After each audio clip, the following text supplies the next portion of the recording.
অজ্ঞান হয়ে পড়েছিল। আর ঠাকুর উনুনের মধ্যে দুটো ছাই মাখছিল। এই ওই মেয়েটির নাম ধনী কামানি, ওর 40 ঘর ফ্যামিলি আছে। হ্যাঁ। উনি শুনেই ছুটে যে উনুন থেকে বের করে কোলে পিঠে করে মানুষ করেছিল।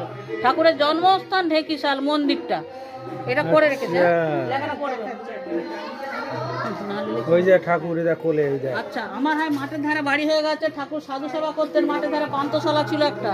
হ্যাঁ। যত সাধু যেত ডেকে ডেকে খাওয়াতো, রেঁধে রেঁধে জানলাটা কুড়িয়ে। ওই যে লেখাটা পড়বে।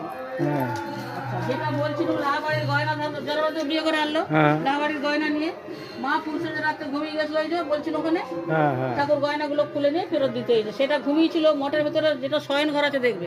হ্যাঁ, এটা করে রেখেছে, সব কিছু করে রেখেছে। ঘর নাই তিনটে। হ্যাঁ হ্যাঁ, ও সে আগেকার এগুলো ঠাকুর রানীরা করেছিল। রাস হচ্ছে। রাসমিলা রাসমিলা আচ্ছা, এইটা নিচে ঘরে দরজা আছে, ঘরের বেশ বাঁ দিকে হ্যাঁ মন্দির। ও, বর্গীর মারাঠা বলে মন্দির। মন্দিরটা বহুত কালের মন্দির। এটা সংস্কার হয়েছে 3 বার। তিনবার হ্যাঁ, সংস্কার 3 বার হয়ে সংস্কার।